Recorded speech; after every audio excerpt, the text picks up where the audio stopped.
Good morning, students. তেতিয়াহ'লে আমি আজি আকৌ system of linear equation in three variables এইখিনি বস্তু আমি পঢ়িব লাগে। তিনটা ভেৰিয়েবল থাকিলে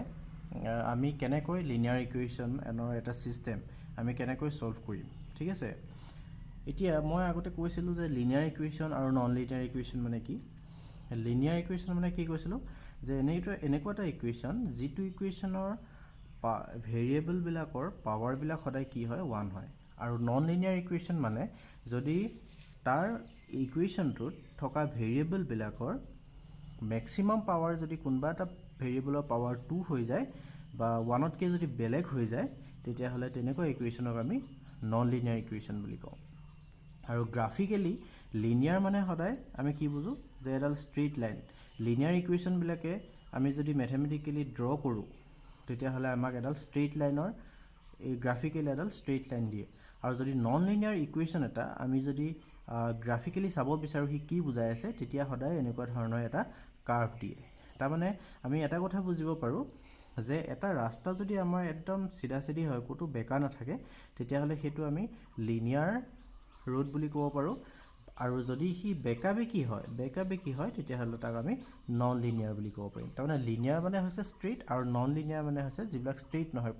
কোবাত কাৰ্ভ থাকে। এতিয়া এয়াটো হৈ গ'ল আমাৰ গ্ৰাফিক্যালি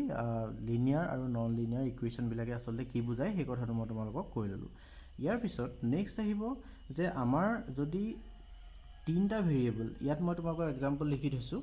যে x y আৰু z এইবিলাক হৈছে ভেৰিয়েবল। এইবিলাক হৈছে আমি নেজানো x y z কিমান হয় ইহঁতৰ নাম্বাৰ কিমান হ'ব x ৰ ভ্যালু 1 2 3 4 কিমান হ'ব আমি নেজানো নে -1 -2 কি হয় আমি নেজানো। গতিকে এনেকুৱা নজনা যিবিলাক ইয়াত কোৱান্টিটি থাকিব নজনা যিবিলাক ৰাখি থাকিব সেইবিলাকক আমি ভেৰিয়েবল বুলি কওঁ। আৰু যিবিলাক তাৰ লগত ইনটু হৈ থাকিব নাম্বাৰ ইনটু হৈ থাকিব বা ৰাইট হ্যান্ড সাইডে কিবা নাম্বাৰ থাকিব সেইবিলাকক আমি কোএফিচিয়েন্ট বুলি কওঁ। ঠিক আছে, ইয়াত 2 3 আৰু এটো 3 2 টো হৈছে x ৰ কোএফিচিয়েন্ট 3 টো হৈছে y কোএফিচিয়েন্ট এটো 3 হৈছে z ৰ কোএফিচিয়েন্ট আৰু এটো হৈছে কনস্ট্যান্ট কমপ্লিট এটা ফিক্স নাম্বাৰ ধ্ৰুবক কনস্ট্যান্ট। তো তেনেকৈ ইয়াত আননোন যিবিলাক ভেৰিয়েবল থাকিব যাৰ আমি ভ্যালু নাজানো x y z মানে নাম্বাৰ কিমান হয় আমি নাজানো এইবিলাক আমাৰ হৈ গ'ল ভেৰিয়েবল। আৰু তাৰ লগত যিবিলাক নাম্বাৰ মাল্টিপ্লাই হৈ থাকিব বা প্লাস মাইনাস হৈ থাকিব সেইবিলাক আমাৰ ফিক্স নাম্বাৰ থাকিব বা আমি কনস্ট্যান্ট বা কোএফিচিয়েন্ট কিছুমান কনস্ট্যান্ট থাকিব আৰু কিছুমান কোএফিচিয়েন্ট থাকিব।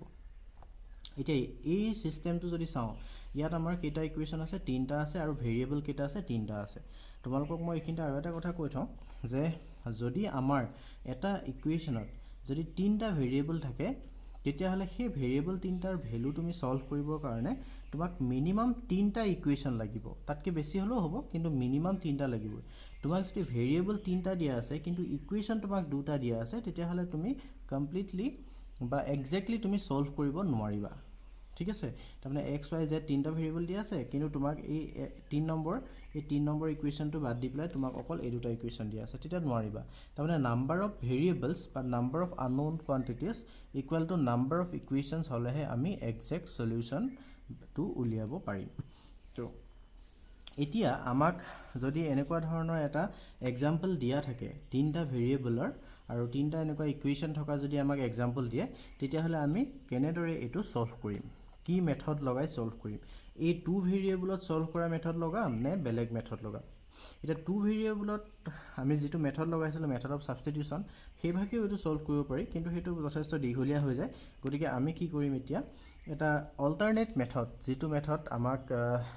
সিলেবাসত আমি যেটো মেথডৰ বস্তুবিলাক পঢ়িব লাগে সেই মেথডটো আমি ফলো কৰিম। এটো কোৱা হয় matrix method solution of system of linear equation by matrix method. তেতিয়াহ'লে আমি মেট্ৰিক্স মেথড ব্যৱহাৰ কৰি এই ইকুৱেশ্যন তিনটা ভেৰিয়েবল থকা সিস্টেম অফ লিনিয়াৰ ইকুৱেশ্যন আমি সলভ কৰিম। এতিয়া তাৰ আগতে আমি মেট্ৰিক্স মানে কি হেতু জানি ল'ব লাগিব। মেট্ৰিক্স মানে কি হয় আৰু মেট্ৰিক্সৰ কিছুমান বেসিক টাৰ্মস আমি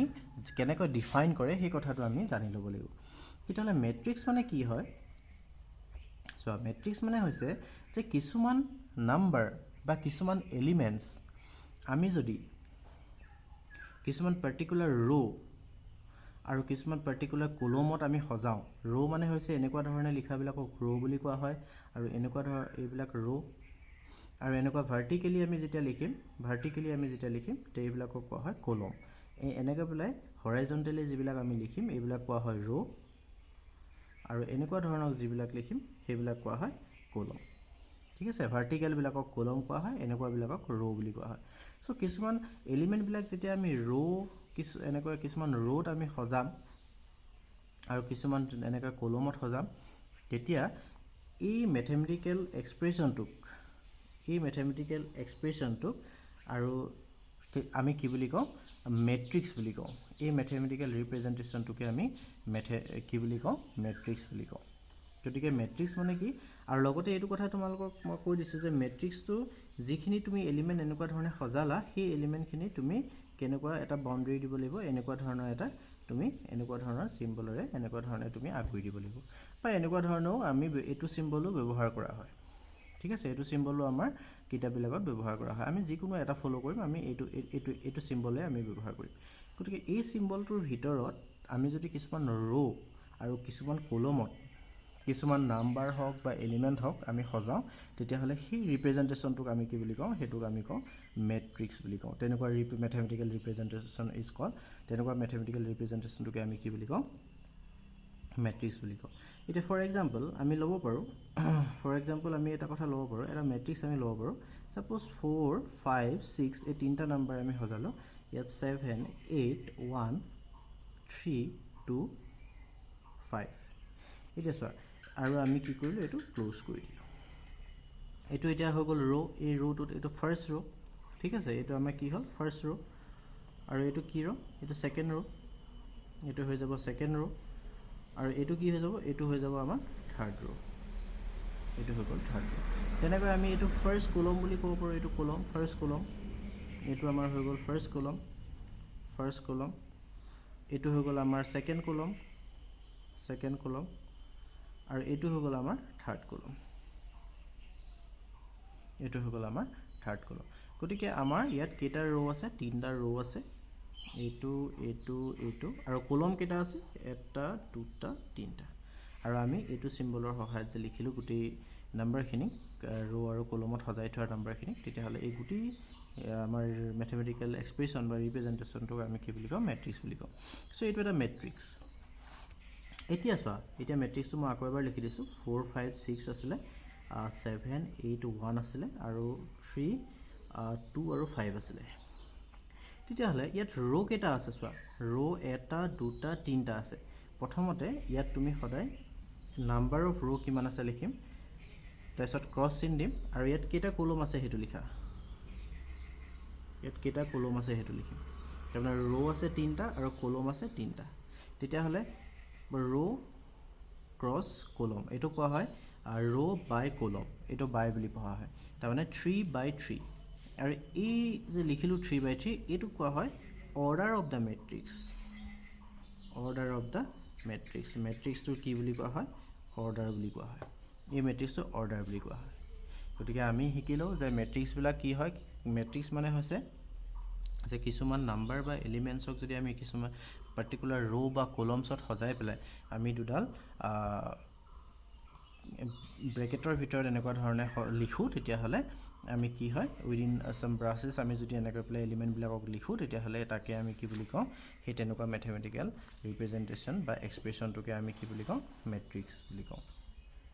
এতিয়া মেট্ৰিক্সৰ অৰ্ডাৰ মানে কি সেইটো কথা তোমালোকক ক'লোঁ মই মেট্ৰিক্সৰ অৰ্ডাৰ মানে হৈছে যে কেইটা ৰ' আছে ক্ৰছ কেইটা কলম আছে ৰ' বাই কলম সেইটোক এই ছিষ্টেমটোক কি বুলি কোৱা হয় এই ৰিপ্ৰেজেণ্টেশ্যনটোক কি বুলি কোৱা হয় order of the matrix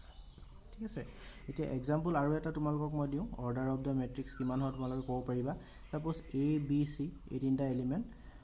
E F G এইটো এটা মেট্ৰিক্স ইয়াত আমি কেইটামান এলিমেণ্ট পাইছিলোঁ A B C E F G এনেকুৱা ধৰণে এতিয়া চোৱা এইটো আমি এটা ৰ' আৰু এইটো এটা ৰ' কেইটা আছে টোটেল দুটা সদায় ৰ'টো প্ৰথম লিখিব লাগে তাৰপিছত কলম কেইটা আছে এটা দুটা তিনিটা বাই 3 গতিকে ইয়াৰ অৰ্ডাৰটো কিমান 2/3 এনেকুৱা ধৰণে যদি মই এনেকৈ লিখোঁ যে 5 7 9 4 তেতিয়াহ'লে ইয়াত কেইটা ৰ' আছে এইটো এটা মেট্ৰিক্স হয় ইয়াত ৰ' কেইটা আছে এটাই আছে ৰ' 1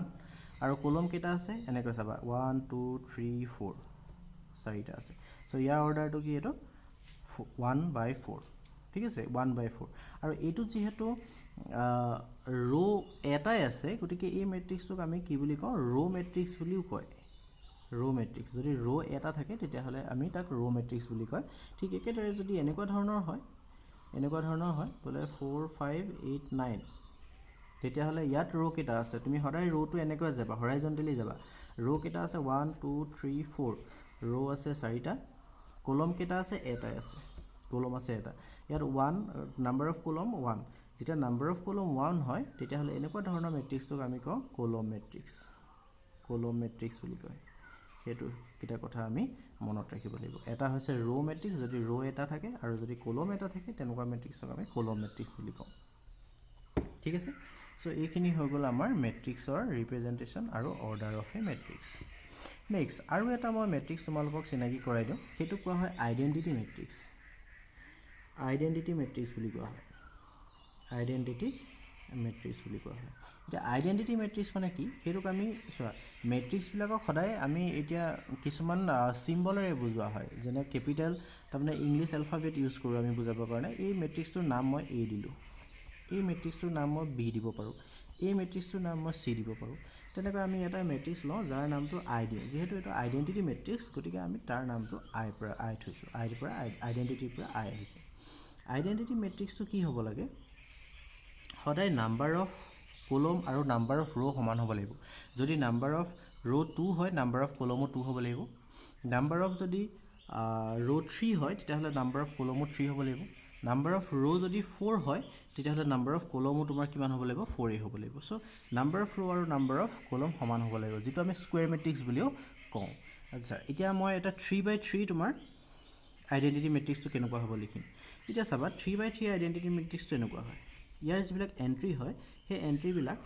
এনেকুৱা ধৰণৰ হয় ঠিক আছে এন্ট্ৰি বিলাক কি হয় এই যেটো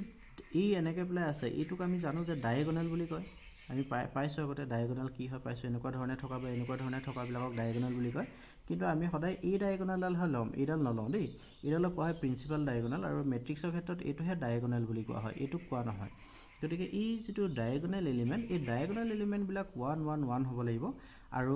rest of the entries should be 0 আৰু বাকিখিনি এন্ট্ৰি আমাৰ কি হ'ব লাগিব 0 হ'ব লাগিব বাকি যিমান বিলাক এন্ট্ৰি আছে এইবিলাক নন ডায়াগোনাল এইবিলাক আমাৰ কিমান হ'ব লাগিব 0 হ'ব লাগিব আৰু ডায়াগোনাল বিলাক যদি 1 হয় তেতিয়া হলে তেনেকুৱা ম্যাট্ৰিক্সক আমি কি বুলি কওঁ identity matrix and this matrix is denoted by the symbol I গতিকে এটো হৈ গ'ল আমাৰ 3/3 আইডেন্টিটি ম্যাট্ৰিক্স এতিয়া তোমালোকক যদি মই 2/2 এটা আইডেন্টিটি ম্যাট্ৰিক্স লিখিবলৈ কওঁ তেতিয়া হলে তাৰ মিনিংটো কি যে তাৰ অৰ্ডাৰটো কি হ'ব কি কৈ দিলো মই 2/2 তাৰ মানে তাৰ ৰো 2 আৰু কলমো 2 গতিকে আমি কেনেকৈ লিখিম 1 0 আৰু 0 1 ডায়াগোনাল এলিমেন্ট বিলাক 1 হ'ব লাগিব গতিকে ডায়াগোনাল এলিমেন্ট বিলাক 1 চোৱা হৈছে আৰু বাকি যিখিনি আছে সেইখিনি আমাৰ 0 যদিও এফেলো এইখিনি ডায়াগোনাল এলিমেন্ট কিন্তু ম্যাট্ৰিক্সৰ ক্ষেত্ৰত এইখিনি ডায়াগোনাল বুলি ধৰা নহয় এইটোহে ডায়াগোনাল দেই এইটো প্ৰিন্সিপাল ডায়াগোনাল বুলি কয় এইডালক মেইন ডায়াগোনাল তাৰমানে ইয়াৰ পৰা ষ্টাৰ্ট হোৱা ডালক গতিকে এইটোহে আমাৰ এইটো সাইডৰ খিনি এই সাইডৰ ডায়াগোনাল ডালকহে ধৰিম এইটোক ধৰা নহয় গতিকে আমাৰ ডায়াগোনাল এলিমেন্ট বিলাক যদি 1 হয় এন্ড বাকি যিখিনি এলিমেন্ট আছে সেইখিনি যদি 0 হৈ যায় তেতিয়া হলে আমি সেইখিনি কি বুলি কম তেনেকুৱা ম্যাট্ৰিক্সক আইডেন্টিটি ম্যাট্ৰিক্স বুলি কম সো এইখিনি হৈ গ'ল আমাৰ আইডেন্টিটি ম্যাট্ৰিক্সৰ ডেফিনিশ্যন নেক্সট মই তোমালোকৰ ওচৰলৈ লৈ আহিব বিচাৰিছো যে ইনভাৰ্স অফ এ ম্যাট্ৰিক্স আমি আৰু এটা বস্তু পঢ়িব লাগিব যে ইনভাৰ্স অফ এ ম্যাট্ৰিক্স এটা ম্যাট্ৰিক্সৰ ইনভাৰ্স ম্যাট্ৰিক্স ডিফাইন কৰা হয় এটা ম্যাট্ৰিক্সৰ ইনভাৰ্স ম্যাট্ৰিক্স এটা ডিফাইন কৰা হয় ঠিক আছে এতিয়া ইনভাৰ্স ম্যাট্ৰিক্সটো বহুত মিনিং আছে নথকা নহয় ইনভাৰ্স ম্যাট্ৰিক্সটো আমি বহুত বেলেগ বেলেগ ধৰণে আমি ডিফাইন কৰিব পাৰো কিন্তু আটাইতকৈ সিম্পল যেটো ডেফিনিশ্যন মই হেতু হেভাগে কম ইনভাৰ্স ম্যাট্ৰিক্সটোৰ কথাটো এটো হয় যে এটা ম্যাট্ৰিক্স আছে সাপোজ এটা ম্যাট্ৰিক্স আছে A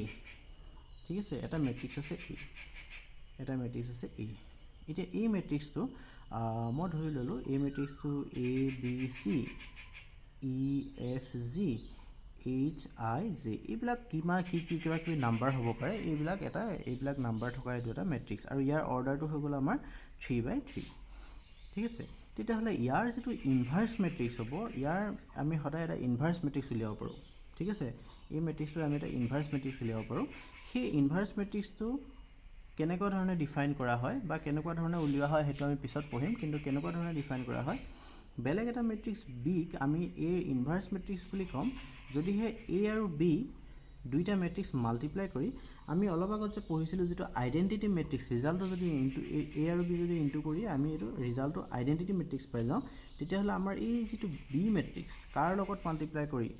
এ নামৰ মেট্ৰিক্সটো কোনটো মেট্ৰিক্সৰ লগত মাল্টিপ্লাই কৰি আমি এই আইডেন্টিটি মেট্ৰিক্সটো পালোঁ তেতিয়া সেই মেট্ৰিক্সটোক কি বুলি ক'ব এই মেট্ৰিক্সটোকে আমি ক'ম যে ইনভাৰ্স অফ এ নামৰ মেট্ৰিক্সটোৰ ইনভাৰ্স বা এনেকুৱাও হ'ব পাৰে যে বি লগত যদি এ মাল্টিপ্লাই কৰা এ বি কৰি আই পোৱা বা বি লগত যদি এ ইনটু কৰা তেতিয়াও আমি এই আইডেন্টিটি মেট্ৰিক্সে পাব লাগিব তেতিয়া সেই যেটো বি মেট্ৰিক্স তাক আমি কি বুলি ক'ম ইনভাৰ্স অফ এ বুলি ক'ম সো ইনভাৰ্সৰ ডেফিনিশ্যনটো হৈছে হেতু যে এটা মেট্ৰিক্সৰ যদি ইনভাৰ্স মেট্ৰিক্স আমি ডিফাইন কৰিব বিচাৰো তেতিয়াহ'লে কেনেকুৱা মেট্ৰিক্স এটা মেট্ৰিক্সৰ ইনভাৰ্স মেট্ৰিক্স মানে হৈছে এনেকুৱা এটা মেট্ৰিক্স যাৰ লগত এই মেট্ৰিক্সটো ইনটু কৰিলে আমি আইডেন্টিটি মেট্ৰিক্স পাওঁ বুজি পাইছানে গতিকে তেনেকুৱা ধৰণৰ যদি হয় তেতিয়াহ'লে এই সেকেন্ড যেটো মেট্ৰিক্স বি তাক আমি কি বুলি ক'ম ইনভাৰ্স অফ এ মেট্ৰিক্সটোৰ ইনভাৰ্স মেট্ৰিক্স বুলি ক'ম এটা ইনভাৰ্স মেট্ৰিক্স উলিওৱাৰ কেইটামান মেথড আছে ঠিক আছে ইনভাৰ্স উলিওৱা মেট্ৰিক্স উলিওৱা কিছুমান মেথড আছে আমি মেট্ৰিক্স অলপ দিছে আমাক পঢ়িবলৈ সেইখিনি পঢ়িলে পাম আৰু মেট্ৰিক্সৰ তোমাৰ এই যে মই ক'লো a লগত b ইনটু কৰি প্লাই আমি i পাম এটা দুটা মেট্ৰিক্স কেনেকৈ ইনটু কৰা হয় মোক যদি এনেকুৱা ধৰণৰ এটা দুটা মেট্ৰিক্স দিয়ে 2 4 5 6 এটো এটা 2/2 মেট্ৰিক্স এটো এটা মোক দি দিলে যে 1 2 0 5 এই দুটা মেট্ৰিক্স দি দিলে সাপোজ এটো a মেট্ৰিক্স আৰু এটো b মেট্ৰিক্স ইয়াৰ নাম b মেট্ৰিক্স ইহত দুটা এটা ইনটু হৈ আছে ইনটু কৰি প্লাই মই কিমান পাম ইনটু কৰি ৰিজাল্টটো কিমান পাম সো ইনটু কৰাৰ নিয়মটো কি গতিকে তাৰমানে ইহতৰ আমি যিবিলাক মেট্ৰিক্সৰ যিখিনি এলজেব্ৰা তাৰমানে প্লাস মাইনাস ইনটু ঠিক আছে কেনেকুৱা ধৰণে আমি সেই এলজেব্ৰাখিনি ডিফাইন কৰোঁ সেই কথাখিনিও আমি শিকিব লাগিব ইনটু মেথডটো আমি শিকিব লাগিব এনে আমি 2 * 1 4 * 2 এনেকুৱা টাইপৰ কোনো নিয়ম নাই কিন্তু তেনেকুৱা ধৰণে কৰি দিম তেনেকুৱা নহয় ইয়াৰ এটা পাৰ্টিকুলাৰ নিয়ম আছে ইনটু কৰা এটা বেলেগ ধৰণৰ নিয়ম আছে সেই নিয়মটো শিকি পেলাইহে আমি আকৌ এটা ইনটু কৰি পেলাই নতুন মেট্ৰিক্স পাম কেনেকুৱা ধৰণৰ মেট্ৰিক্স পাম সেই কথাটো আমি শিকিব লাগিব গতিকে আমাক ইনভাৰ্স মেট্ৰিক্স উলিয়াবৰ কাৰণে আমি কেনেকুৱা ধৰণে উলিওৱা হয় তাৰ হেতু মেথড শিকিব লাগিব যদি আমাৰ হাতত এটা মেট্ৰিক্স দিয়া থাকে তাৰ ইনভাৰ্স মেট্ৰিক্স এই বি মেট্ৰিক্সটো যেটো লগত a ইনটু কৰি i পাওঁ এনেকুৱা ধৰণৰ ইনভাৰ্স মেট্ৰিক্সটো আমি কেনেকুৱা উলিয়াম সেই মেথডটো শিকিব লাগিব ইনভাৰ্স উলিওৱা মেথডটো লগতে আমি কি শিকিব লাগিব যে মেট্ৰিক্স দুটা মেট্ৰিক্স আমি যদি দিয়া থাকে তেতিয়াহ'লে সেই মেট্ৰিক্স দুটা কেনেকৈ ইনটু কৰা হয় এই যেনেকৈ এই দুটা ইনটু কৰিব দিছে কেনেকুৱা মেথডৰ ইনটু কৰা হয় দুটা মেট্ৰিক্স যদি ইহতৰ মাজত যদি প্লাস কৰিব দিলেহেঁতেন কেনেকুৱা ধৰণে প্লাস কৰিলেহেঁতেন a + b যদি কৰিব দিলেহেঁতেন কেনেকৈ কৰিলেহেঁতেন বা a - b দিলে কেনেকৈ কৰিলেহেঁতেন ঠিক আছে কিন্তু দুটা মেট্ৰিক্স কেতিয়াও ডিভাইড এটো ডিফাইন কৰা নাই দুটা মেট্ৰিক্স ডিভাইড কৰিব নোৱাৰি এটা মেট্ৰিক্স আনটা মেট্ৰিক্স ডিভাইড কৰা নিয়ম কোনো ডিফাইন কৰা নাই ঠিক আছে গতিকে আমি ইয়াত তিনটা বস্তু পঢ়িব লাগে প্লাস মাইনাস আৰু ইনটু প্লাস মাইনাস আৰু ইনটু আৰু লগতে আৰু এটা বস্তু পঢ়িব লাগে হেতু হৈছে কমপ্লিমেন্ট অফ এ মেট্ৰিক্স এটা মেট্ৰিক্সৰ কমপ্লিমেন্ট মানে কি ঠিক আছে কমপ্লিমেন্ট মেট্ৰিক্সটো কেনেকৈ উলিওৱা হয় সেই বস্তুটো আমি পঢ়িব লাগে সো সেই এলজেব্ৰাখিনি মই তোমালোকক আৰু এটা ভিডিও ক্লাছত নেক্সট ভিডিও ক্লাছত মই তোমালোকক দেখুৱাই দিম লগতে ইনভাৰ্স মেট্ৰিক্স কেনেকৈ উলিওৱা হয় সেই বস্তুটো অকমান দেখুৱাই দিম কাৰণ এই বস্তুখিনি তুমি জানিলেহে মেট্ৰিক্সৰ এই অপাৰেচনখিনি বেসিক অপাৰেচনখিনি আমি জানিলেহে আমি এই যেটো সিস্টেম অফ লিনিয়াৰ ইকুৱেশ্যন ইয়াক সলভ কৰিব পাৰিম এই মেট্ৰিক্স মেথড ব্যৱহাৰ কৰি য'ত আমাক ইনভাৰ্স মেট্ৰিক্স প্ৰয়োজন হ'ব য'ত আমি মাল্টিপ্লিকেশ্যন প্ৰয়োজন হ'ব ঠিক আছে গতিকে সেই কথাখিনি আমি জানি ল'ব লাগিব সো আজিলে মই এইখিনিতে শেষ কৰিছোঁ এইখিনি বেসিক মই মেট্ৰিক্সৰ বেসিক কথাখিনি কেইটামান ক'লো ইয়াৰ পাছত আকৌ মই মেট্ৰিক্সৰ অপাৰেচন যিবিলাক এৰিথমেটিক অপাৰেচন বা এলজেব্ৰা আমি সেইখিনি ডিসকাস কৰিম থ্যাংক ইউ